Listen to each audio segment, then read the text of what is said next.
Hello and welcome to the 87th installment of the Synapse Misfire Podcast. I'm your host, Chris, joined by our co-host, Jordan. That's me, baby. That's him. That's me. Jordan. Yep. This is a podcast. And podcasts have an audio-only version. And usually that audio-only version is uploaded to multiple platforms for the most diversification. Where do we put this one? Well, actually, in a lot of places, as a matter of fact. So, we are on Apple Podcast, Google Podcast, Breaker, Radio Public, Spotify, and of course, Pocket Cast, my app of choice. I always have to say that because I still use it to this day. It's a great app, free to use, really intuitive. Auto downloads, fucking great. Love the app. And the RSS feed. Import it into your favorite app, your favorite media consumption app. I think you can literally download like an FM transmitter or receiver app and put it in there, and it will work. Like, it does some weird shit, the RSS feed. It's pretty much like a radio frequency. It's weird. That's bizarre. It's like we'll call it a web, a digital radio frequency, pretty much. It's like a web frequency. It's fucking weird. But if you know what you're doing with that, put it in whatever app you want. And as always, if you want to contact us, you can do so via email, synapsemisfire@pm.me. Comments, questions, concerns, and death threats. We also have our YouTube channel. As you mentioned, we have the YouTube platform. Comment on there. Or reach out to us via Instagram or TikTok, where we upload shorts. So. All right. You know what's interesting about the RSS feed? Mm-hmm. When we started and got an RSS feed going, first got on Spotify, we paid for a platform called RSS.com. Rather, I paid for the platform called RSS.com. And I paid through a card, like a fake card. It's a virtual card. Yeah, virtual card through privacy.com. So it's like basically you just generate a card that's linked to your bank account. And you can set the maximum usage. Yeah. Yeah. Now, Privacy changed their entire platform, so I think now you have to pay to use it. No, that sucks. So, and so it froze all my cards. So it's like I changed everything over, or I thought I did. But I kept getting notifications saying my payment for RSS.com was declined. Like, well, that's weird. Yeah, kept seeing those emails. And I looked at the account and I said, oh, I've been paying for this for the last year. And we haven't been using that platform. And we haven't been using that platform. So I've spent like over $500 on that platform that I didn't need to. Yeah, since like episode 30. Yeah, so that's interesting. That's a big L in my book. Because it was what, $10 a month? Yeah. I'll see like a $10 a month charge, $10 a month charge. I'll go, oh, that's one of those fucking 38 subscription services I have. It's another thing with subscription services. You see the charge come through and you're like, oh, whatever. It's probably one of those. Yeah, you have to be on top of it.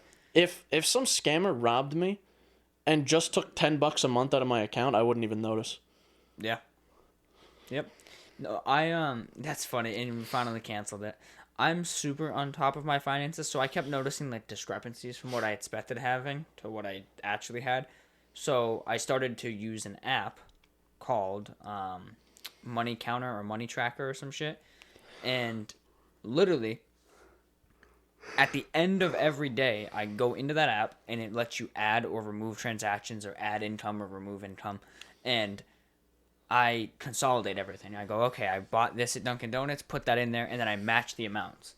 And I figured out that the money that was missing was a feature that I have with Bank of America called Keep the Change, where you would use your debit card, and at the end of the day, they take out the money that would be left over from what you spent. So if you spend $1.60, they'll take 40 cents and put it in your savings. Oh, all right. So I didn't say I just fucking take it. No.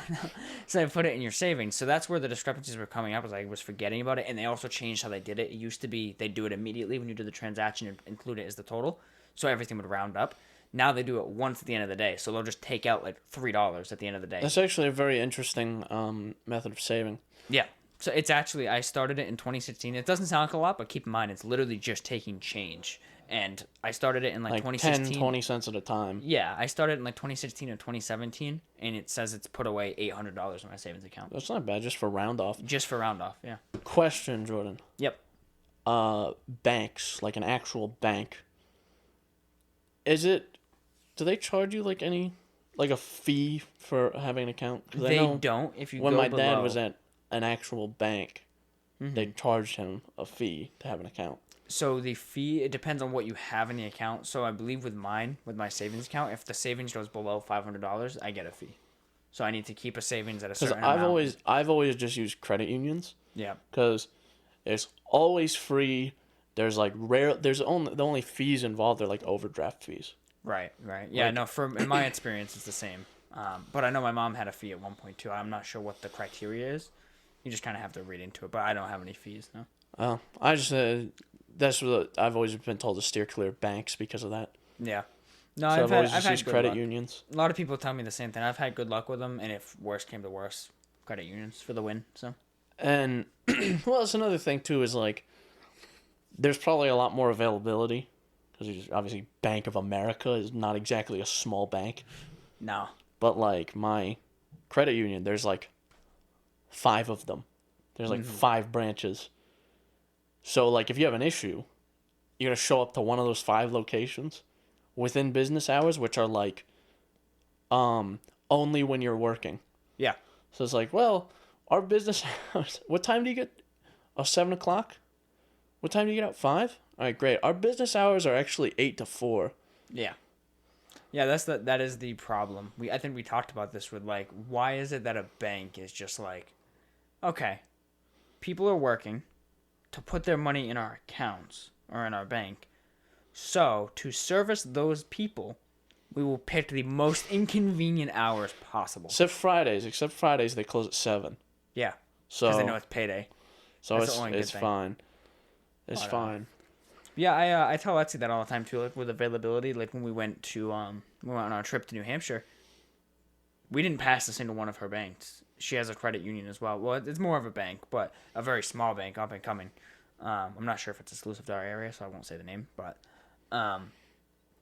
so they're an up and coming bank where I think they're literally just branching out from like the East Coast to start opening some in the West Coast. That's how small they are. They're like literally just in the East Coast, and maybe it's like.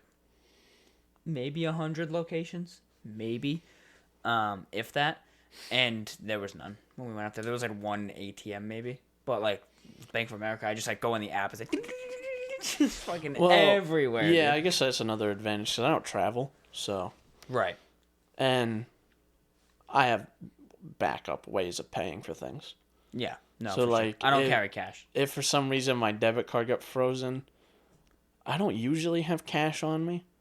If I have cash on me, it's either like a comedically low amount of cash or a comedically large amount of cash. Chris is either like $5,000 or $3. It's like I think I have $3 in my wallet right now. I'll either have like $3 or I'll have like $500 or $600 in my wallet. Yeah, I'm flexing. Well, I remember that because we joked about that one day, and you were just like, "Yeah, I just have like $700 here." Well, I was when I got my tires, I had to put you have to put like a percentage deposit. Oh, you did? You have to put a certain deposit if you want to reserve them, but I just paid in full the whole day. That day. But I was like, I got cash and I had like $500 in my wallet. I'm like, I don't want to keep this around. What am I going to do with it? Cuz it's like I have it on my person and I'm like, yeah, I'll use this eventually. And then rarely do I use it. Right. The only thing I've ever thought about, I don't carry any cash. Like my wallet right now is literally just a stack of cards and nothing else. But the only thing is I did read like an article that was showing statistics of robberies, and it was saying more often than not, if you're being mugged for money, you have a higher chance of either getting hurt or being killed if you don't have any cash on you, if you only have cards. That's the thing. So they were saying it's recommended to just, even if you don't spend it, just put $200 in cash there. And then that way, if you get mugged, you have something to give, which will, if someone's freaking out and they're like, I need to rob you, and then they're panicking, they're going to be more likely to just take the money and run than if you have nothing. Now they think, like, fuck, I just wasted my time. And they're going to freak out. Like, if I have a couple $100 on me, someone tries to rob me, they get me for a couple $100. Yeah. You call the police, they don't do anything because rarely do they in cases like that. Yeah. So I'd rather lose, $200 than get comatose by someone pistol whipping me to death in the ground. Stabbed. Because motherfuckers that mug people are crazy. That's what I'm saying, yeah. If someone pulls a knife on you to mug you, I feel like that's almost scarier than getting a gun pulled on you because a knife, that's like, they've stabbed people before. Yeah. The gun, they're like, this is just for intimidation. Well, that's the thing is they say people who use knives in muggings are way more tapped because it's a lot more personal. Like if I had to be up in your space shanking you, that's a lot more personal than being 6 feet away, pulling a trigger and looking away. This guy's done time. Like he's spent time in federal prison. He might seem nervous, but he actually is enjoying this. Like he's not nervous. He's like horny right now. He starts humping you. But yeah, I mean, I've thought about that too because it's funny what you think about. My brain was like, oh no, if I carry debit cards, they can take it and then I can lock it. But it's also like, you think about it, like, yeah, you kind of want them to have something that they got, like some valuable. Because, like, genuinely, who the hell is dumb enough to, like, steal phones and stuff nowadays, like, off of someone? Yeah, that's a good question. Because the protections, like, the securities are good enough that, like, you can't easily get around them anymore. No. And it's not worth the trade-off. Like, my phone, like, if I handed it to someone right now, sure, they could make me power it off, but if I don't power it off, they can't power it off. You cannot power the phone off without unlocking it first. I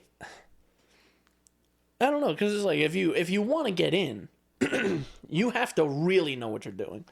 Back in the day with, like, older iPhones, if they were, like, password protected, plug it in, you reset it with iTunes, and you're good. Yeah. You can get right in. Now it's like, you plug in the phone. Okay, great. You can charge it. You want to do anything else? You want to pull you got to data? unlock it. Yeah, you want to pull data off? Okay, you need to unlock it. You got to unlock the phone. It's like, most of the time, it's like, you need a fingerprint or a face or... At least a code minimum or like a at least, like, a code. So it's like, it's a lot more secure now. And even if you try to do that old trick where you plug it in and reset it, the phone's going to brick itself. Yeah. They're designed to have that failsafe. Yeah. Have you, speaking of robbing phones and things like that, have you seen the video? This really just made me, like, blood-boilingly angry of that guy in the Best Buy who robbed some dude's phone. No, I didn't see that. There's just this kid. He's maybe, like, 17, maybe older. He's just, like, a skinny kid, like, taller than me, but, like, similar build. Very, short, very lean build. And he's just, like, looking at TVs or something. He's just kind of chilling there. And this fucking loser walks up behind him and punches him out from behind. Oh, my God. And takes his phone and walks away. And the kid's literally on the ground like... Like, that's a bit much. And he just walks away. And the guy got arrested. No way. He got arrested for something completely unrelated. and then they were like, you look familiar. So they went back to the footage and were like, oh, yeah, it's you fucking idiot. So he got arrested, and it made me so mad. And then, I had a bad time on the internet this morning, because I saw that video and then this thing. The guy with the fucking dumbbell. There's a guy in a gym. There's a dude bench pressing. Buff dude. Yeah. And from what I gathered, this is all from a Reddit comment thread. I saw the video, but the comments might not be factual to why this happened. But this guy seemed to be upset about this guy hogging the bench press. Who knows what the backstory is, whatever. So he picks up a 45-pound dumbbell, walks by the guy, and as he's there, pretends to trip and slams it on his face. Oh. Right on his face. And then after the guy, like, kind of orientates himself, and he's like, what the fuck? The guy's like, oh, I tripped, and then walks away. Bro, it's on sight. On the video, you see him, like, hit him and, like, make himself fall like he tripped, and it's like, those are the type of people that need the death penalty. It's on sight. I'm gonna beat the fucking shit out of you if that happened to me. Yeah, like you're a walking corpse. Like, dude, I saw that video. It just makes me so angry. It makes me like wish I was there and saw it, because I would just end your life. Like, I would just kill you. I was like, wait, better hope I'm not gonna get up, because it's gonna take me a while. But when I get up, it's over. Fiesta, and you're gonna be dragged behind it. So. It's on sight. It's going to be like Carlos from Saints Row 2, where he gets dragged by like an F-350. I will commit an act of violence quickly. Literally. Yeah, dude. That video made me so mad because I'm just like, this guy was just lifting weights. He was just doing his thing, man. But it's also like, think about it. There's got to be more than one bench. You gotta be.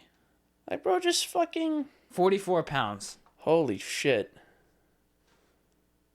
That's, yeah. I'm glad they put that red circle there. I wasn't sure what I was looking at. Oh, here's the Reddit post right here. Crazy fucking videos. I love... Crazy fucking videos. Well, I haven't seen... I've seen a handful of stuff from this subreddit, but another one that I love is called the Irrational Madness. And it's just insane shit. Irrational Madness? I need to look into that one. That sounds awesome. It's insane shit always. Look at this shit. You don't get a post very often from there, but it's always crazy. Right in the face, dude. And then he pretends to trip like he twisted his ankle. And to your point, I think I see one bench right over to the side. Right there. There's a bench to the side of him. Just use the other fucking bench. And then he just walks away and he's like, oh man, that sucked. Dude got hit with a 44-pound weight. Like, people were asking, like, was it an accident that he did really trip? But if I tripped, my first instinct wouldn't be to take the 44-pound weight and put it over someone's face as I come down. I've seen anyone claiming this is an accident obviously wasn't around on the internet in, like, 2012. Because, right, that looked like... You remember that thing that was a trend in, like, 2012, 2013, maybe even a little earlier, where the guys would trip with gallons of milk in the supermarket and smash them on the floor for some other poor schmuck to clean up? Yeah, for some guy making $7 an hour. And it's always... And it looks exactly like that. Yeah. Where they're like... It's all showmany. They're like... and they slam the fucking milk on the ground. They perfectly land on the sides and they splatter out. Yeah. So, that it's just a very obvious, like, oh yeah, okay. Because you know what's funny, right, Chris? Right, hear me out. If I was carrying 2 gallons of milk and I slipped, my first instinct would probably be to let go of the milk and try to catch myself. So therefore, the milk would kind of fall, hit the ground, not swing my arms around it, and then just slam. What do you mean? them. That's not your first instinct when you trip is to do this. Yeah, just wacky inflatable tube, man. Fucking slam it into the ground, like yeah. Also, if anyone's actually legitimately buying 2 gallons of milk, they're gonna have a cart. Yeah. And they're not going to just have 2 gallons of milk. Or what they're going to do, right, is they're not going to fucking trip and slam them on the ground. You're just going to walk with the milk, and you're not going to slam them full speed into the fucking ground. You're going to have a cart, a basket. You're going to have something, Like, that's a shopping trip I do a lot, Chris. I just walk in. I'm like, I need 2 gallons of whole milk. 2 gallons of milk. And that is it. One for you and one for Oscar. Damn straight, dude. Like she didn't drink milk. She's not allowed. No. Gotta keep them bones weak. Bro, imagine being lactose intolerant, honestly. Imagine. I feel like if I ever was, like, developed a lactose intolerance, I would just cease to exist. I eat so much cheese and shit.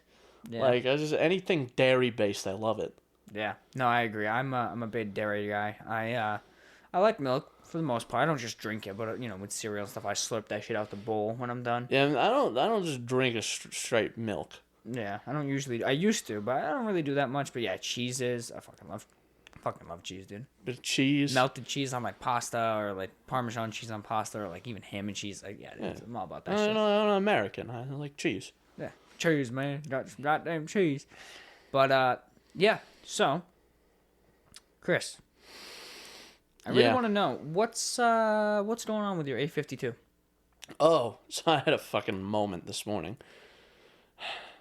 It's been acting funny, so I'm like, oh, it's just running slow, so I just gotta restart it. And on my Note 9, like every other device I've ever used, I know where this is going. You hold your power button, the little menu comes up, you hit restart. I'm sitting here, hold the power button. Bixby shows up. Mm-hmm. And I say, go fuck yourself. I keep holding the power button, expecting something to happen. No, nothing happens. Nope, you gotta do Nothing volume happens. So I'm looking up. I'm like, so I had to look up. How do I shut off my A52? I had to look this up. down. Volume down and power, right? It's volume down and power. You know what else is volume down and power? Screenshotting. Yeah. I just don't understand it. I worked in IT. I'm a computer science major. I like to think I'm pretty good with computers and technology. A little bit, yeah. A little versed. If I have to look up how to turn off my phone, it's not designed well. Yeah. Whoever designed Bixby and decided to bind it to that button specifically, I feel like the death penalty is too good for you. Yeah, no, it's pretty bad. You deserve to be hung up by your wrists and have rabid Rottweilers chew your legs up till you bleed out. Let me see your phone because I think you can fix that. I believe there's a fix because my phone does that, but I fixed it.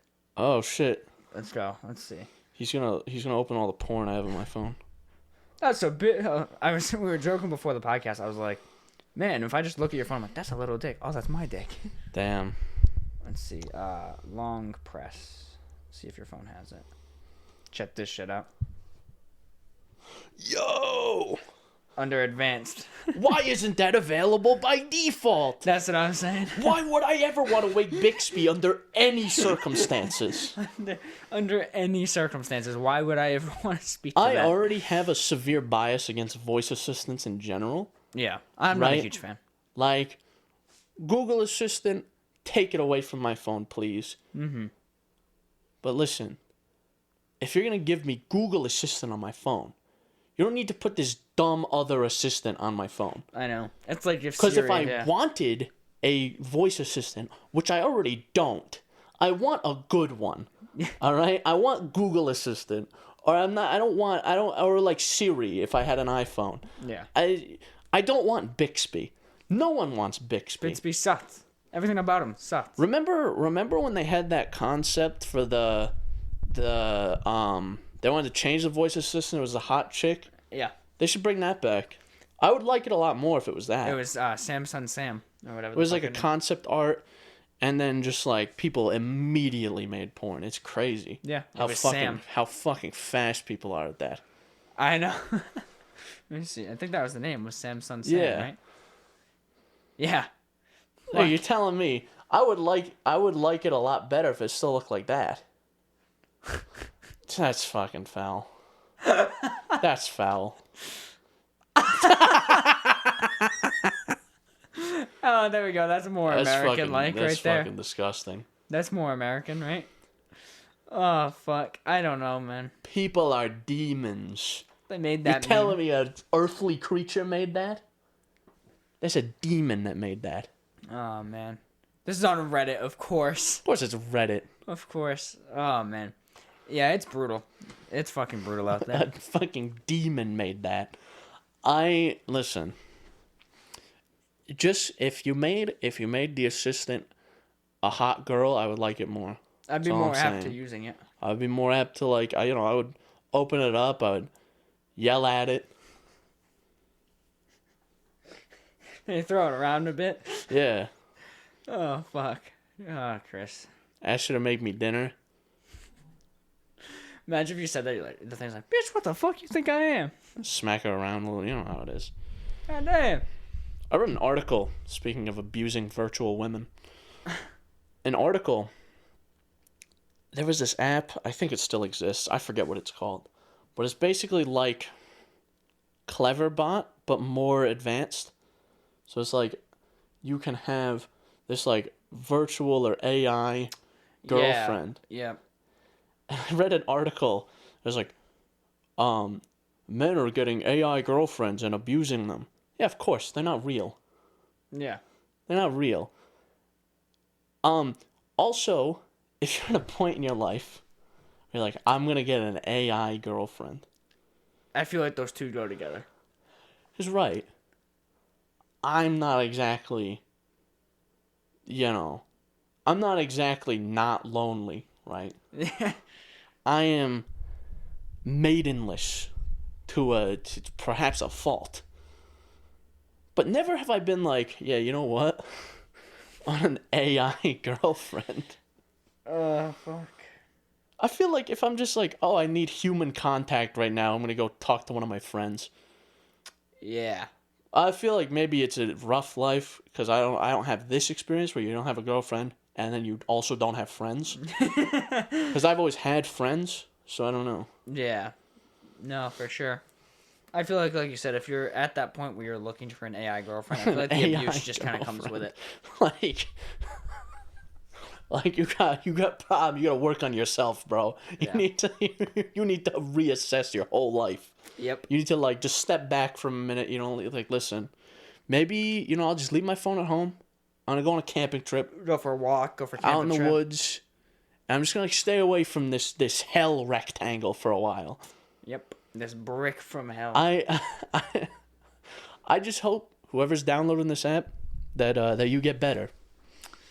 Yeah, I feel for you, man. That you get better. You're a sick man.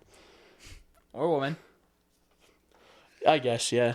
But I feel like it's not a thing that women do. I don't know. Maybe Much smaller percentage. Maybe I'm generalizing, but I feel like that's solely a man thing. Of just being like, yeah, AI girlfriend. Yeah. True. Very true. But Chris, you mentioned friends, right? Having friends. I do have friends occasionally. As we've said many times, we are old high school compadres. Yeah, we knew each other in high school. We were, dare I say, friends. Dare I say. In high school. I always find the saga interesting because we did not like each other. No, it's the origin story. Or more specifically, I did not like you. Well, because I'm a bit much. I don't blame you. I had the same experience with one of our other coworkers he was a year below us, but he was in the same shop as us, and he works with us now. And we hadn't really interacted because he was a year below us. And then like we started talking, so now we work together. And he explained the same thing. I was like, yeah, I just thought you were like an asshole when I first started talking to him. I'm like, yeah, I give that vibe to people a lot.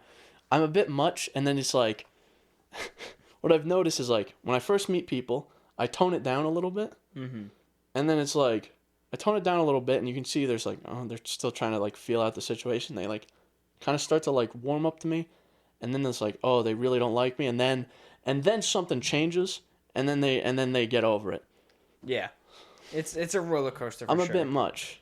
But yeah, we weren't friends. Like, I was new to that. We had an argument once. There was like we had one argument, one sincere argument, and then it was like, I don't know what happened between then and now, but yeah.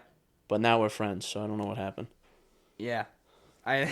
With all sincerity, I literally looked at you and like, you're a fucking asshole. You know that, right? Yeah. I was like, no, I'm just messing around, man. I don't know what your problem is. That was that's funny. But on the topic of school, we've talked about this before, how we went to a trade school. So we, you have your specialization in whatever trade you're in, and then you have kind of like your normal curriculum. And we talked about how we had one teacher. Technically, I had her, and then Chris had her, and then had some issues that we weren't too fond of. Yes, I'm aware. Weren't too fond of. And it got me thinking about something, just about like trade schools in general, and how there's this weird disconnect between the trade teachers and the normal curriculum teachers. Where the curriculum teachers are like, see, they give you these, most of them, not all of them. Again, I'm generalizing, kind of like what you said. Broad strokes get the fence painted faster. You're generalizing. So, where curriculum teachers are like, man, you should only care about your curriculum and nothing else. But it's like, why do you teach at a trade school if that's your opinion on the matter? Yeah. Like, you're going out of your way to teach in a school that is built around this concept of having both sides of the fence, essentially. And you're on one side, and you think that that's the only side that matters. Well, it's also, you think about this too, and it's teachers in general. They're like, listen, you teach 9th grade English? No offense. 95% of these motherfuckers aren't going to even remember what you taught. Yeah. They're not going to remember a word you said. Yeah. Because it's not all that important, frankly. Right. It's definitely important to be educated on certain matters. Mm-hmm. It's like you should definitely learn like at least basic history. You should definitely learn like basic and more advanced math, Yeah. science to a degree. Just putting it to practice mostly, yeah. Yeah, but it's like I don't need to know like Shakespeare. That's exited my mind. Shit, yeah, genuinely. But I just think it's weird. So just like a little PSA to any teachers who might be teaching curriculum at like a trade school is like, know where you are and know your place. Know your place. Because I just think back to the times where like, yeah, teachers really were just like, man, your trade doesn't matter. It's like, but then why did I even come to a trade school? Yeah, I think it's funny that teachers just be having beef with kids. Yeah. It's like, you're telling me you're a 40-year-old woman, you have a real beef with a 16-year-old. Did you see you're having a real beef with this kid. Did you see that teacher that slapped the shit out of like a fucking 6th grader? Oh, they probably deserved it. They're in 6th grade. I was people are mad about it, understandably, but I was laughing so hard at the video. Was the kid being an asshole? I'm not even sure of the context. It just shows the hallway footage of them coming out of the room. The kid's like walking away from him, and the teacher's yelling at him, and he pushes him against the wall and just fucking slaps him. Listen, sometimes, and I'm not condoning this all the time, I'm just saying that sometimes that's what kids need. Yeah. Okay? They just need to be... Winnie Hut Juniors, like you said. And it's not even kids always. It's adults, too. Some people just need to be put in their place really quick. And I'm not saying do this all the time, because it's a very bad thing to do all the time, because then... that leads to a whole bunch of issues. But it's like, just give them just a quick, you don't have to, like, hurt them or nothing. You just have to surprise them. Yeah. Just do it hard enough that they're like, oh, shit, okay, all right, I understand this now. Right. I understand where I am on the totem pole. Right. No, for sure. And, yeah, I feel like with people, that really does need to be the case. Said, oh, you didn't submit your financial report by the end of the day? Fucking swinging on him, beating his ass. I'm at work. Our boss walks up to me. He's like, "Yeah, man, you didn't do that like assignment." I'm like, no, man, I'm just busy. He goes around the corner, and then I just hear, and he just dives over the top, like he's off the top ropes. Off the top ropes. Fucking tates me down. I have another another statement to teachers. Oh yeah. If you teach a higher level class, honors class, AP class. And then you have a student who's just like really not doing well in the class or like, mentally, they're just not having a good time. And you could see that there's like very obvious signs of like mental illness there. And then they decide like, well, this is too much. I'm getting like worse mentally and like I need to get out of this class. What you shouldn't do when they come to you with that is stand there in front of a different class that you already have and berate them for 25 minutes while they can't do anything. Yeah. I'm not drawing from personal experience or anything. Yeah. No. We don't do that on the show. Never personal experience. So, that's a big PSA. Those goddamn teachers. Know your place. Yeah. Because that shit used to piss me off where, like, you just, I don't know, you step one side over the fence and it's like, okay, you are now in your curriculum. And I understand that when you're in your curriculum courses, you should be, that should be the priority. Yeah. But then when it was time to go back, they're just like, well, you need to keep thinking about everything you did here, blah, blah, blah. And you're just like... No, I don't think I will. You're like, yeah, no, that's not how this works. So... Like, I'm really going to take this, the 37th young adult sci-fi novel that you've given to me. I'm really going to take this seriously. I'm going to take this with me. Yeah. Yep. Another disconnect I've noticed with teachers, and this isn't at the high school level, but at the college level, is professors who came from the industry, like whatever trade that they're teaching. Right. And professors who teach like more academic subjects, and they also teach high school or taught high school at one point. Mm-hmm. Those professors are always a lot better. The ones that were in high school? Yeah, than the guys who are like from the industry. Because the industry guys, they know what they're talking about. Mm-hmm. But they also they're used to having other people around them who know what they're talking about. Right. So they're not good at conveying that information in a way that's very easy to digest for someone who has perhaps even coming into the subject for the very first time. Yeah. So it's like, yeah, you know what you're talking about, but if you can't dumb it down, you shouldn't be a teacher. That's the whole part of being a teacher, is you're supposed to dumb it down enough and then give you small bites and then gradually work your way up. Build a foundation, until they know what they're talking about. Then you can talk at that high level. Yeah. And then I have other, so I've had professors like that and other professors who are like, yeah, I also teach high school. This is kind of like a side thing for me. I just really like teaching. And they're just very good teachers. Yeah. Like, they're good at teaching. Mm-hmm. No, that made sense for sure. I feel like every, like, even college professor should have to go through, like, at least some, like, experience teaching high school or, like, a lower level. Right. Because those teachers know how to keep people engaged. You have to. You have to, because these kids is like, oh, they're going to fall asleep, or they don't care. Play on their phone or their watch. Or on their phone, or they're going to, earbuds in. There's going to be a dispute, and one of them's going to throw a trash barrel at me or something. It's going to be a thing. And then you get to college, and you don't have to deal with that, but you still have to keep these people's attention. Yeah. And also make sure that, like, what you're teaching is digestible. Yeah. Yeah, no, like, for sure. if you're teaching me and, like, here, take this Big Mac and eat it in one bite, that's an impossible task. But if I, like, cut it into little pieces, I was like, okay, here's a little Big Mac bite. That's fine. Eventually, you eat the whole Big Mac. Right? But you start with the bite first. Yeah. But, you can't just all in one. Yeah. Yeah, no, that's the thing, for sure. And I tend to struggle with that sometimes, too. With let's see, for example, if I'm trying to explain something and it's just not clicking right away, I tend to be, like, very snappy about it. And I'm just like, why aren't you getting this? But you have to understand the different sides of the story. And yeah, that's just how it is. I feel like in a lot of cases I break things down almost too well. Mm-hmm. Because, like, when I know about a subject, I know a lot of, like, surface level information. Mm-hmm. And a little bit of deeper information. So I tend to explain, like, the whole thing. And it's like, maybe this is a little too much information. Right, we're starting from literally square one. It's like, well, the groundworks of the automobile industry started around the late 1800s.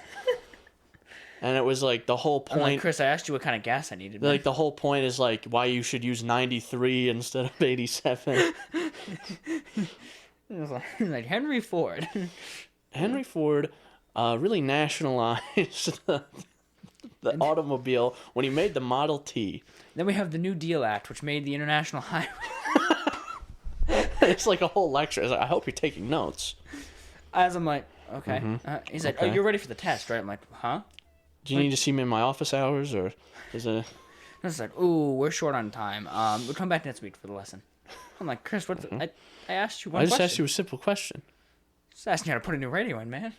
Well, listen, I needed to make sure you had all the basics. By the end, this 3-week-long lecture, I'm like, okay, so how do I put the radio in? You're like, I have no idea. I genuinely do not know.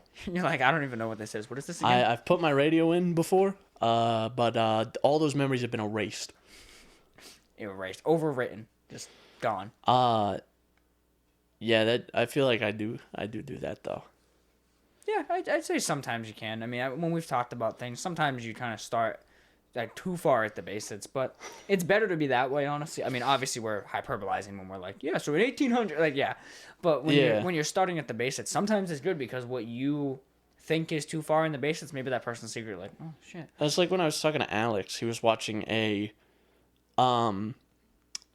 restoration series on this old Dodge Challenger. And he was, like, saying something about the suspension, and he said something about, like, is a stiffer suspension, like, better? I was like, well, it depends. And I was like, I go down this whole diatribe about, like, I was like, well, it depends. If you want a more comfortable car, like my Suburban, for example, had a much softer, squishier suspension with longer travel, so it was a much more comfortable ride. Much more ergonomic. But if you want to track the car, or you want more performance, or there's, in some cases, just not enough room. Or load bearing, too. You want a more stiffer suspension so that there's not as much body roll. And I went in this whole, like, thing. Yeah. And I was just like, maybe that wasn't necessary. Well, no, I feel... But that's the thing, though, is I almost feel like that's good in a way, because you could... His question was not a valid question, technically, like, what's better? neither. It depends on the application. So I think in a way Yeah, it I makes guess. sense to have broken down the applications. Now, if you spend 25 minutes being like, well, a rally car wants this, but then if you get like, a street car, you want this, then maybe. But if you just give the general, I think it's good, because he might not have thought of it that way, right? Yeah. So it's pretty good.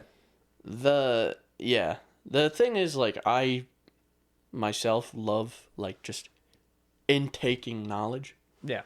Like, anytime someone's like, because there's a lot of YouTube videos like this and, like, whole channels that are like, it's like TLC. It's like, hey, look at this shit. Rather than like, oh, we're going to do something about this. Or like, we're going to take action. It's just like, check this shit out. Right. Like, there's this one guy, actually. I forget his full channel name. It's called, like, Oki's Weird Stories or something like that. Excellent channel. He did a video about this, like, whole conspiracy theory thing, and then he, like, infiltrated this conspiracy theory. Like, he attended the events, and he eventually talked to, like, the main guy, the main character of this whole event, and he did, like, a completely false interview with him. It was very, very interesting. Wow. But I just like intaking. Not like, I watched another thing recently, because I am only at work with Alex once a week now, because of how our schedules are aligned. So I have a lot of time to just silence. So I always just put something on. So I had like this, it was like this little mini documentary about the cryonics industry. It's like the idea of people trying to become immortal, essentially, by attempting to preserve their bodies in ice, and just how, like, the history of that, and then other movements within that. It was very interesting. I just like taking in knowledge of things. Just like random things like that. So Chris is always good for like little facts here and there. Always have been. So what with cryonics? So I don't know a lot about it, just like the basics of like what you see in media. But since you watched or listened to that documentary, is it technically possible? Like, is cryonics or cryogenics kind of like what you see in movies where you could freeze someone for 3-4 years? We don't know. Haven't tested it. So here's the thing. Most of the time, like, I'm talking probably 95% of the people that are frozen now are not coming back. Yeah. Probably 100%, honestly. Right. Because what happens is, one, brain death and, like, tissue decay happens, like, really quickly after you die. Yeah, it's like 7 minutes, isn't it? Something like that. And it's like within, and most of these people, it's like they have to be declared dead. There's a whole thing. And they have to then drop the temperature. And by the time they're on ice and, like, a low enough temperature, it's been like a day, 2 days, sometimes a week. So it's like, well, they're not coming back. Yeah. Another problem that arises is when they're frozen, ice crystals will develop. And these ice crystals will happen around the, like, parts of the brain, and they'll just start hemorrhaging. Yeah. So even if they come back, they're going to be completely brain dead. Yeah. They'll be like a vegetable pretty much. Yeah, so it's probably not a good idea. Yeah. Interesting. Honestly, though, I think there's something cosmically terrifying about being cryogenically frozen and then woken up in the future.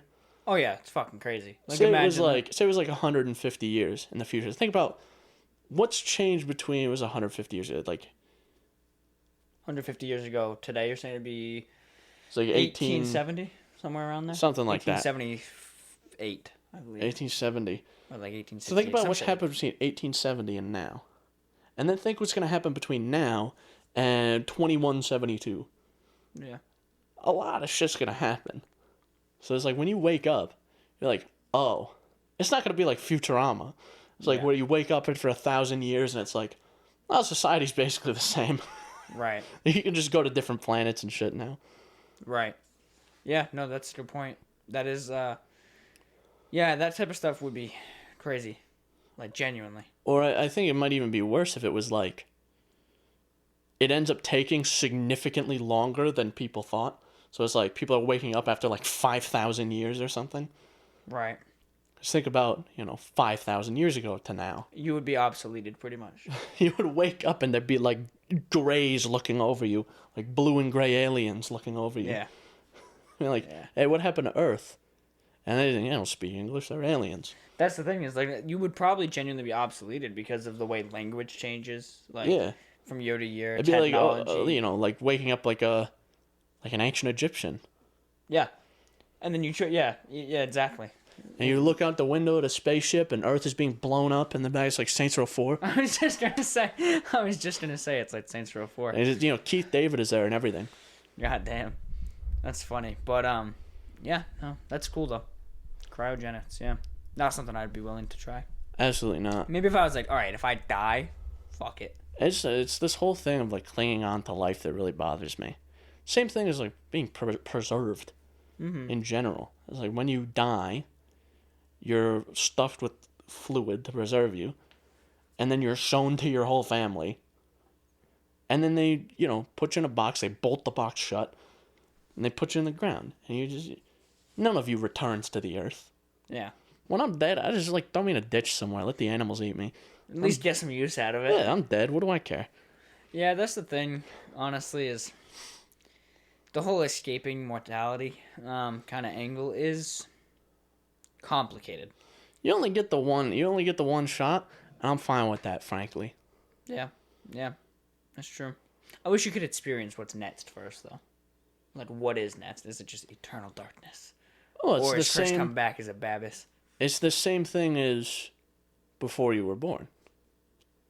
Right. Do you remember not existing? No. So You don't remember not existing again. exactly, and it's the same thing. Unless I did see a video about this, like a TikTok, that was like a guy getting reincarnated, and he finds out, like he goes to the afterlife. Oh, you're gonna be reincarnated. He goes, oh really? So it was like, so Buddhism was the right one? He goes, yeah. So all the other religions are not real. No. Yeah, no. They're all done. Buddhism was the right one. And they like reincarnate him as like a worm or something. and then he comes back and he gets like sent as like a sea cucumber or something. It's fucking great. Oh man. But all right, off of that, I guess off those topics, that was an interesting deep-rooted topic that we kind of got into, so that was pretty good. Have you been playing any games, Chris, or no? Any time at all for like anything? No. I know you guys played Payday, I think, the other day, right? Yeah, we do that every so often. We'll play Payday too. I was playing Horizon, and I got off Horizon at like 10:30 maybe, or like 10:15, and I look at my phone and I have a Steam message from Alex that's like, hey, we're playing Payday, want to play? And I was like, oh, well, fuck me, I guess. Because I didn't have I booted up my computer to update, and I checked some shit, and I had Steam up, which I'm assuming is where he saw I was online. And then I shut it down and went on the PlayStation. I was like, oh, cool. So yeah, I knew you guys were playing Payday. See, that's a dumbass move on Alex's part, because I know 100%. If I want to get in contact with Jordan, I gotta send him a text. Yeah. I just send him a text, because, if I message him on Discord, he's not gonna see it. If I message him on Steam, he's not gonna see it. Yeah, it's a text for me. I literally have a watch for that reason. Yeah. It's the only reason I use a smartwatch. That, and I mean, it is handy for time. It's like, if I wanted to get in contact with Alex, I just send him I just send him a Discord message. Yeah. Most of the time. Yeah, so blame Alex. But yeah, I've played Payday once, but I haven't really played anything in the meantime. Yeah. How did you leave off on your Red Dead 100%? I haven't touched it in a long time. I still am at like 92 or 93%.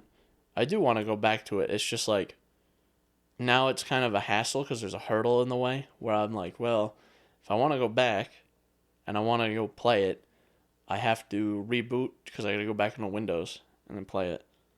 So I think I will play it eventually. Yeah, you just have to get back to it. Because I definitely did need the break, because if I just stuck with it from the 0 to 100%, I would go insane. Oh, yeah. Because I'm at like the annoying part of the 100%. The grindy part, yeah. Yeah. So I feel like that's going to be something I work on in time. Because I still want to do it, because I don't know what it is specifically, and I don't want to know until I experience it myself. There is a special cutscene when you reach 100% if you do it right. So if you do everything, and then the last thing you do is visit Arthur's grave, there's a special cutscene. Yeah.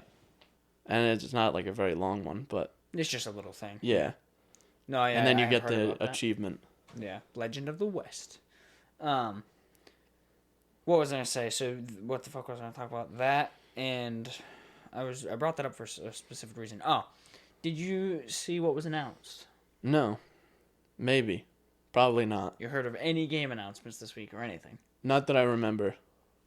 What if I told you that The Witcher 4 was announced? I did hear about that. That's what I figured. I completely forgot. So, what do you think? I know they didn't show much. It's not even really an announcement. It's just like, hey, we're making it. It's like literally just an announcement. It's not even like a showcase, but A friend of ours sent an article.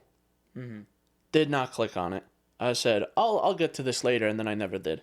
So I only know that they announced it, but I know literally zero about it. I haven't seen any of what they've released. I haven't seen the website. I haven't seen anything. Yeah. It's literally just a photo of a Link's medallion in the snow, and it just says, "The Witcher: A New Saga Begins."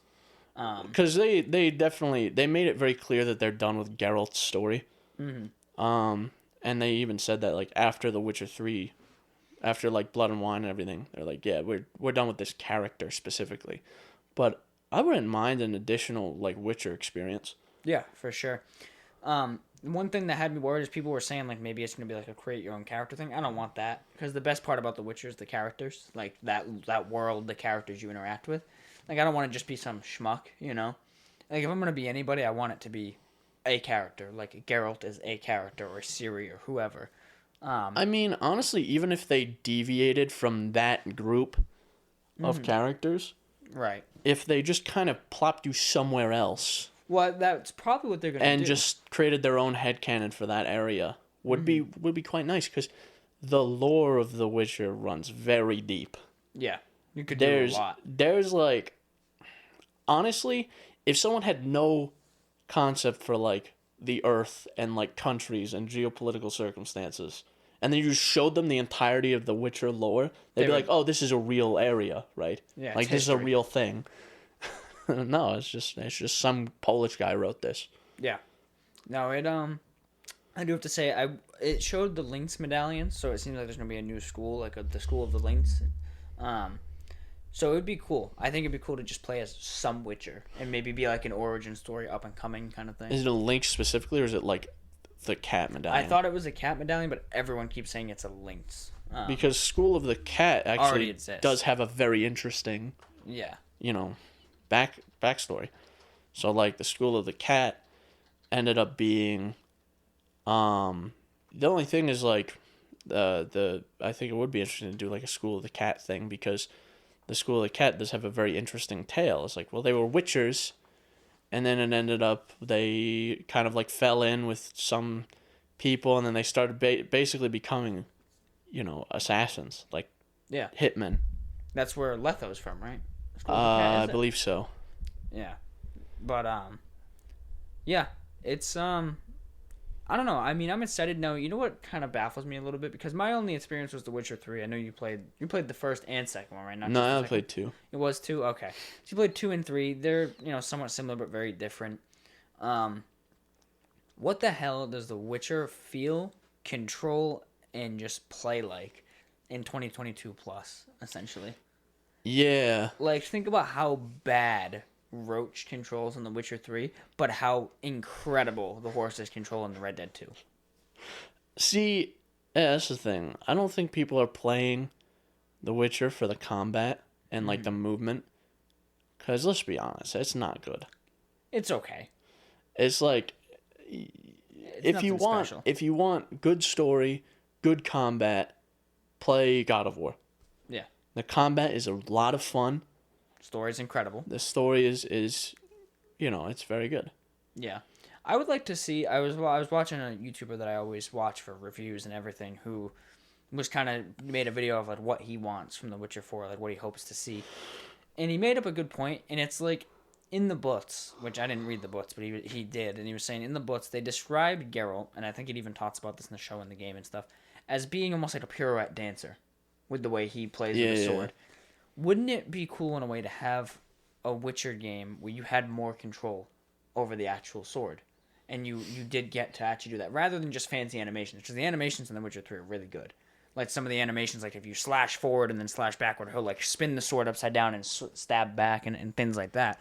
It's really clean, but you're not doing anything. You're just hitting a button. Where it's like, yeah, because like in God of War, you have that control over like what can you do with the axe. Well, you can swing it. You do light attack, heavy attack, and you can throw it. Yeah. Great. You can call it back. And you can call it back. And there's a lot that you can do with just those mechanics before you even get additional ones for skills. Yeah, and like Blades of Chaos as well. And the Blades of Chaos, yeah. So, with just that, and you have a lot of control over what you're actually doing. Mm-hmm. And then once you get more skill abilities, then you have a lot more control over what you want to do. So honestly, even if because before you get the Blades of Chaos, you have ice enemies to fight, basically like ice themed enemies, right? And you can't fight them with the Leviathan axe. Yeah, because it's a nice weapon. So even if you wanted to just do that, you could just throw the axe away and just start punching people, and that's a viable way of attacking as well. Yeah. So you have a lot more control over the attacks, and that would be interesting to see. I feel like it almost needs... This is a little cheesy. I'm not a game dev. I'm not talented in game development, so they could make this better than I'm going to make it sound. But I think almost like an Assassin's Creed parry button would be enough to elevate the combat where, like, think about in The Witcher 3 how, like, you're fighting a couple different, specifically human enemies, not just big creatures, but human enemies, and, like, they go to swing from behind, and all you do is, like, dodge and then start slashing them. Yeah. But it'd be almost cool if you could do what you could do in, like, the older Assassin's Creed games where you do, like, a really cool parry.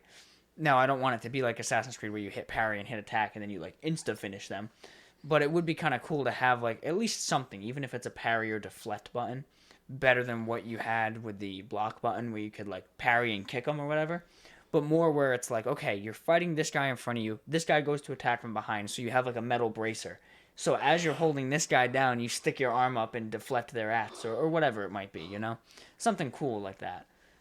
I'm not a game dev. I don't know how you do it, but I know games have done things like that and made them really cool. So I hope they can do something like that. Well, I don't know. Even if they made it feel more Witcher. Yeah. And if they made the combat more engaging. Right. Because when the story... Because every game has this. It's not exclusive to The Witcher. Every single game has this. Like Red Dead 2 even has this. Where the story kind of starts to taper off and get into a low point. Mm-hmm. And then it starts to get good again or whatever. If you don't have that element to back it up, it doesn't have to be combat specifically, but an element to back it up. Yeah. It's gonna fall flat, and then people are gonna be less engaged with the game at that point. So, like with Red Dead 2, it's like when it starts to kind of get into a lull with the story, there's they still have the aspect of the world and like even just the characters and just actors. The characters, like even just interacting with characters outside of cutscenes. Yeah. So there's all kinds of crazy stuff with that, but like the Witcher, you have the contracts, side missions, in the world, like just the look and feel, but that's it. And then the world that's not alive really. It just doesn't. No, it just looks pretty. It was alive by 2015 standards, but by 2022 standards, it's not. Yeah. I think Red Dead 2 really pioneered that with the way that they give extra content. And I think that every game going forward should aim to be like that. Mm-hmm. Right. Right, no, for sure. And that's part of the issue I had with Dying Light 2 was I just felt like, off the heels of Red Dead 2 and how it controlled and how it delivered content, Dying Light 2 could have been like that in a way, but not as, crazy as it. But could have been something like that, and it wasn't. And then, like, Horizon Forbidden West is another game that I feel like is, like, up there on my list of really quality AAA open world games where I'm not just like, man, why is this open world? Put this in a linear experience. Versus, like, Valhalla. I tried to go back to the DLC, and I'm just like, man, it was fine until I had something better to play. So, like, with Valhalla, the world is okay. But then you go to something like Horizon, and I'm just like, this is just fucking incredible. This is just incredible, like, the way this world is set up. I mean, even with, like... Well, with Red Dead, there are areas of that world that are dead. But it's for a reason. Only when they need to be.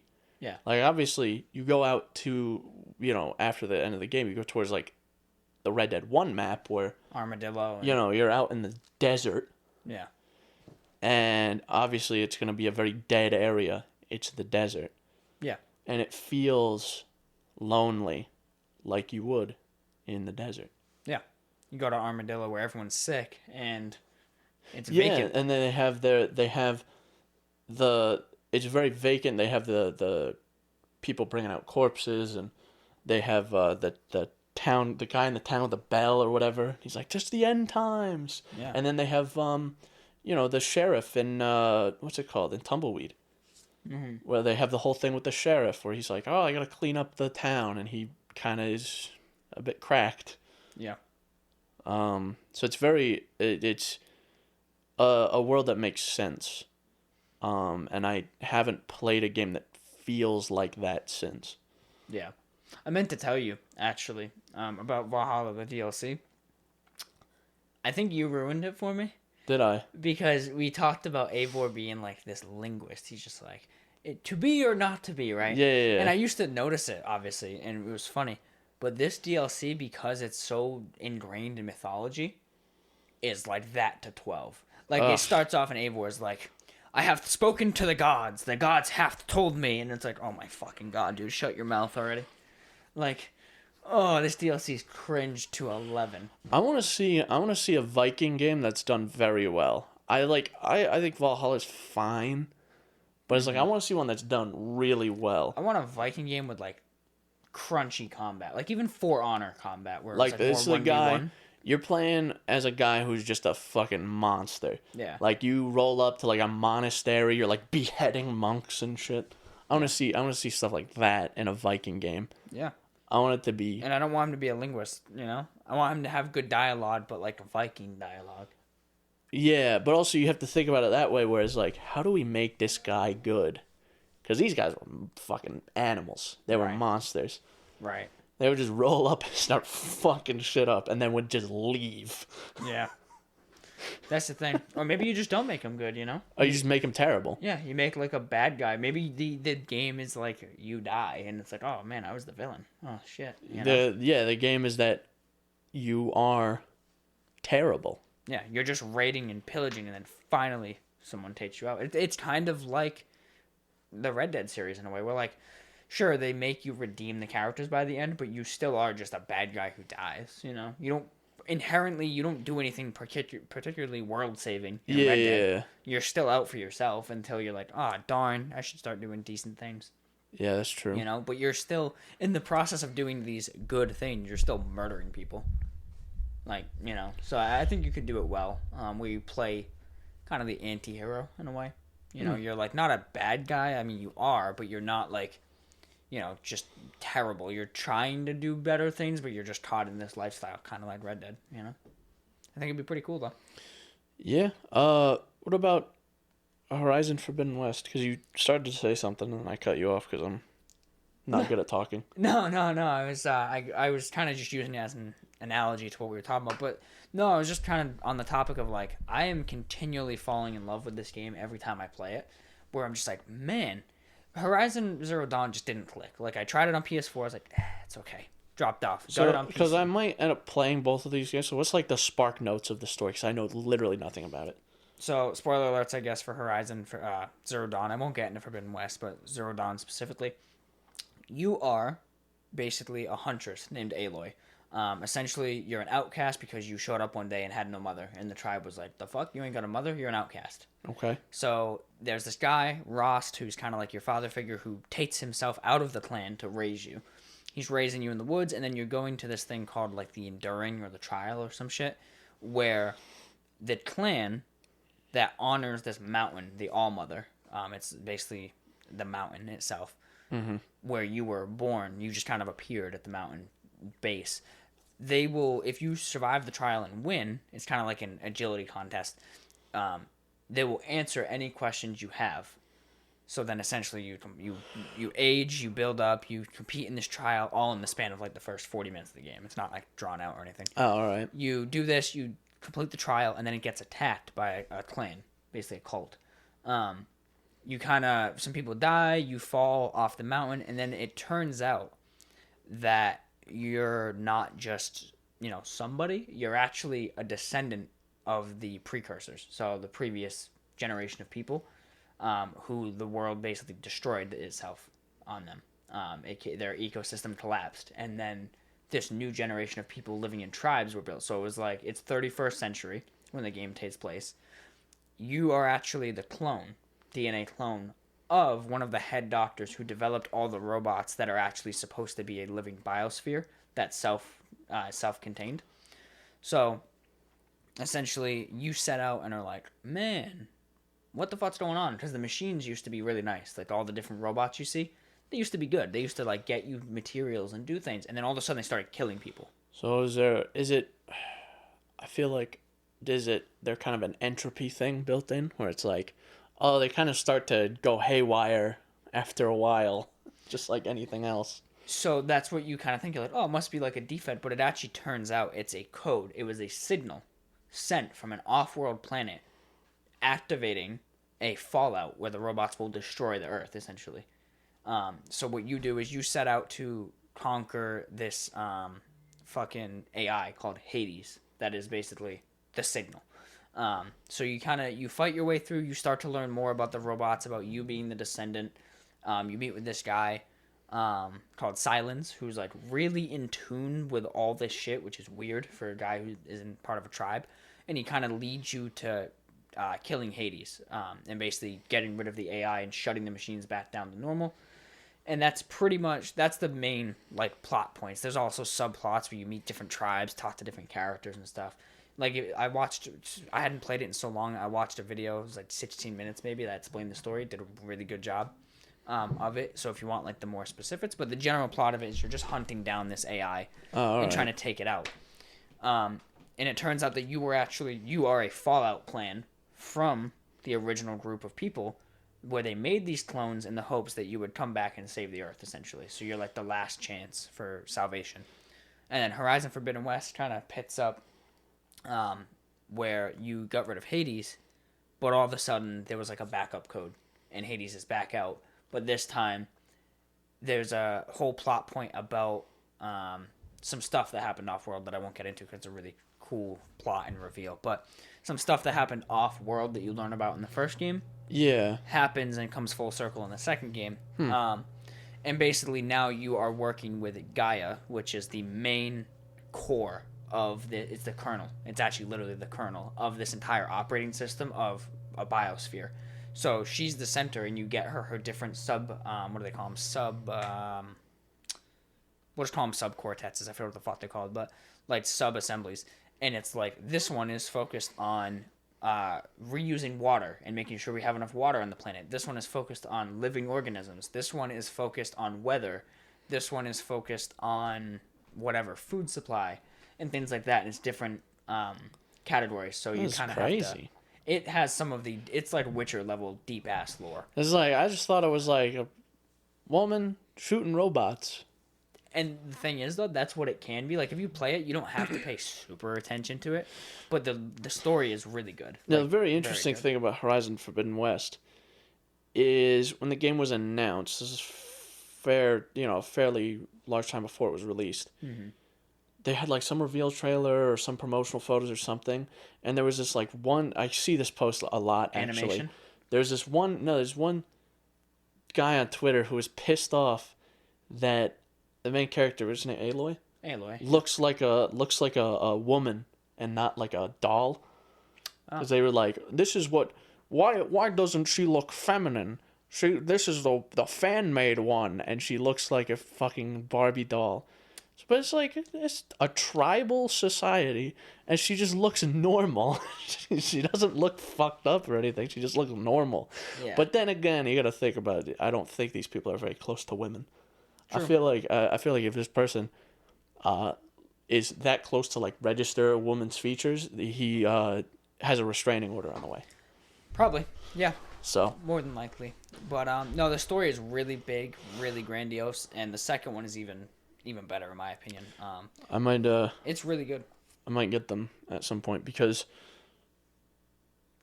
this whole PS5 shortage doesn't seem like it's going anywhere. Mm. So I might just honestly sign up to see if I could buy one. I just don't have the money right now, Yeah. or the money that I'm willing to spend. part with. Yeah. So yeah. Same thing with my because the Steam Deck is coming around the relatively corner. soon. Yeah. Within the next 6 months. 3 to 6 months. Yeah. Yeah. Did you get your updated reservation thing? July to September. Yeah, same thing. So July to September. Yeah. So yeah, it's a very big, grandiose tale, and definitely start with obviously Zero Dawn or watch a recap. But I would advise playing it since you don't even have the PS4 or the PS5 for Forbidden West yet. But it's really good. It is really good. The second one is a lot better. Like I fell off of the first one pretty hard towards the end. I was just like, yeah. But I think I've talked about this before. I play every game on hard, and it's hard. Like. Imagine it's that. It's hard. It's no Valhalla, where I played Valhalla on the hardest difficulty, and I've maybe died to enemies like 3 times. I played it on like normal, and that game kind of looped around for me because it's like, oh well, this is normal is too easy, and then hard is too hard. I get frustrated, but normal's easy enough that like it's too easy that I get kind of bored. But that game. Like normal was so easy that it got fun again. Yeah. Because the Eivor will be like, oh, I gotta put up my hood. I gotta be careful around these guys. And then you roll in with an axe, shirtless, and just kill 40 people without hesitation. Yeah. And you take literally 0 damage. Yeah. Well, You're telling me this guy's whacking with a massive spear, and Eivor gets knocked on his ass, gets back up, and immediately beheads the guy. Okay, cool. Yeah. Yeah, no, I have a perk on Eivor that I don't even know where I got it from. I think it's one of my gear pieces, where if I kill an enemy and I do the stun attack, I just get full health again. So I'll just roll up in a village, and every person I kill, I just regen health completely to full. But that game is comedically easy. It loops it back around to it being fun again. Yeah. Where you just essentially are a god among men. Yep. Which is kind of what I like about it, to be honest. But yeah, I gotta get through Forbidden West. I'm trying to stay on it. I just started Tiny Tina's Wonderlands yesterday, which is really fun. I do have to say, Nelson, if you're listening, it's really good. Okay, I know you didn't like Borderlands 3, or you didn't love it, but it's actually really good. The Tiny Tina's Wonderlands. It's very interesting, pretty fun. I'm maybe like 2 hours in. It is a good time though. It's a good time. So I think what I might pick up next, which I'm probably going to regret, and by next I mean whenever it goes on sale, which probably won't be soon, is Elden Ring. I keep hearing about it. I'm not a big Souls guy. Like I'll play the Souls game, but like I'll usually give them up. Yeah. But what I keep hearing is the difference is this is fully open world. Like the Souls games are open world. Like you can just move around and explore this world freely. They don't really guide you in any specific direction. Right. But Elden Ring is like fully open world. You have a horse. So if like you run into something and it's fucking you up, you can just dip. Yeah. You just go somewhere else, which eliminates the gameplay loop that I can't stand with Souls games. Yeah. That's my biggest issue with them is because I'm bad at them. So you die. So do it again. I'll die to the boss. I'm like, if I have to fight this boss, if I have to do the same 10 minutes of gameplay again, I'm gonna snap my controller in half. Yeah. If I have to do this same route again, I'm taking my PS4. I'm gonna throw it off a bridge. I'm not. It's, Right. No, it makes sense. So yeah, I don't think I will be playing Elden Ring. It's just not for me. I want to try it, but I'm just like, yeah, it's just, I don't know. So I say I want to pick it up on sale. Yeah. And maybe actually play it within the 14 days so you can refund it. If anything, if I end up like, oh, well, it's too hard, I'll just I'll do like a mod or something to make it easier. True. People are going to get pissed off at me about that. Fuck But you. you want to play the game. Number one, I got a job. All right. Yeah. I can sit here. I want to have fun. I don't want to sit here and spend 14 hours on a work night playing this one dumbass boss. Yeah. That's why the whole argument of like Dark Souls getting an easy mode is like, this pisses people off, and I don't understand it. It's like, just make the game more accessible. Yeah. I'm not saying to make it easy. Yeah. But just make it a little easier. So it's like, maybe when you get hit by an enemy, it doesn't take away 3/4 of your health. Yeah. Or like the dodge, like the window in which you can dodge is a bit more lenient. Yeah. No, for sure. If you just dumb it down just a little bit, so that, there's not as much. Yeah. Well, a lot of games have been doing, the new thing is they have different difficulties, and it used to just be easy, normal, hard. And then if you beat it, sometimes you get like ultimate difficulty. Most games now, their difficulties are story, balanced, and hard. Like Tiny Tina's Wonderlands, it goes story, balanced, and hard. And then it goes for Horizon, it's story, like newcomer, balanced, hard, and then very hard. Or like experienced veteran or something. Because in the story mode, you pretty much don't take damage. You're just doing your thing because you just want to experience the story, because not everyone wants to fight the same boss 6 times or have to resource manage everything, They just want to go in, like Valhalla, and wipe the floor and then get to the next, cutscene or the next dialogue or whatever. Not even wipe the floor necessarily. Not even wipe the floor necessarily. It's like, I just want to go in, play, have a decent time, progress, and then, be able to pick the game up tomorrow.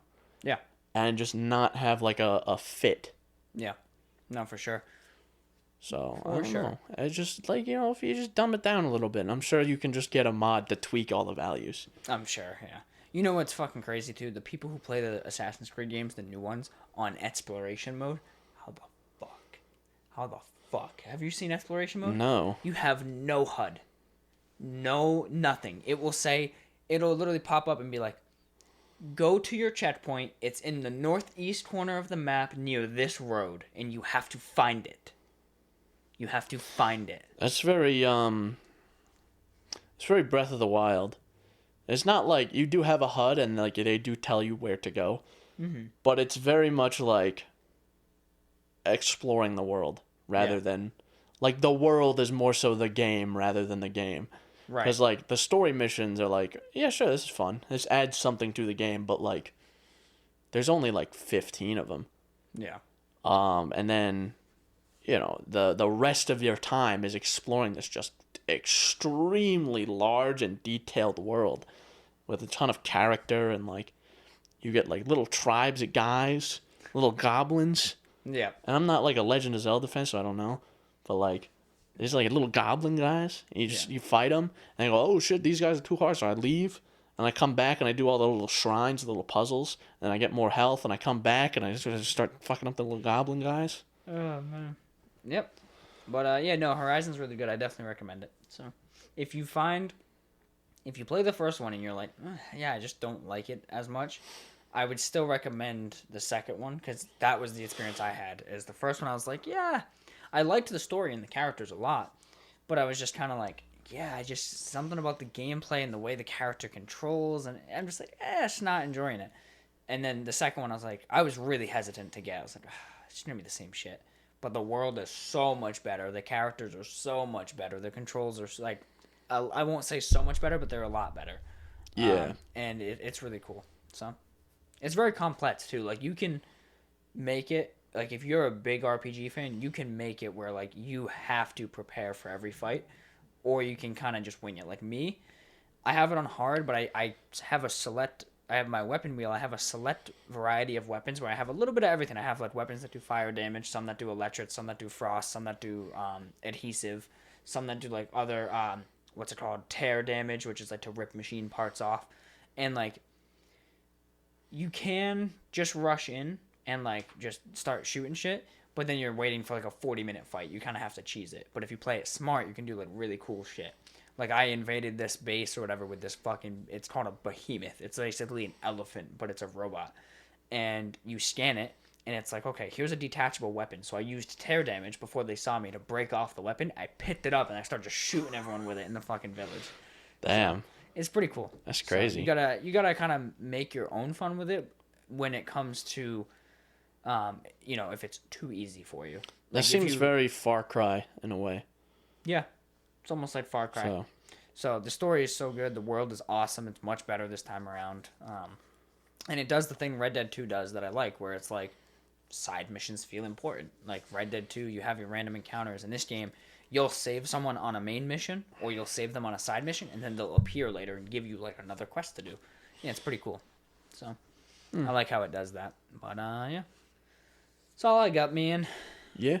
My neck hurts. We need to get like neck braces for the set. Just be like, yeah, there you go. It's all the looking. That's why we're getting a nice setup where we'll be facing each other instead. I'm just gonna replace my head with like a servo. But like a really slow one, so it's like You're gonna wait for like 30 seconds. Yeah. Yep, that makes sense. And then like we're just sitting here and you're like Dad Watson, we're like, what's up?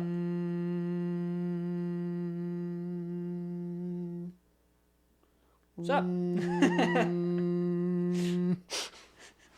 Oh fuck! But that's it. Yeah, that's it. Do want to remind everyone what these platforms are. Sure. All right, boy. So you can find us on Apple Podcast, Google Podcast, Breaker, Radio Public, Spotify, and of course, Pocket Cast, my app of choice. There's also the RSS feed. Put it in your favorite app. And as always, Instagram, TikTok. Leave us some comments there. Reach us. Watch our shorts. And via email, synapsemisfire@pm.me. Comments, questions, concerns, and death threats. Yeah. I never showed the audience my Roger Clark cameo. Should show him at some point. I gotta find it. You know what's the scariest part about Roger Clark? Is him turning off Arthur and you find out he's fucking Irish. Yeah. Scared the shit out of me first time. I heard him and I'm like, hang on, is he doing another voice? No, that's what he sounds like. No, he's just Irish, yeah. So. Okay, bye. Bye-bye.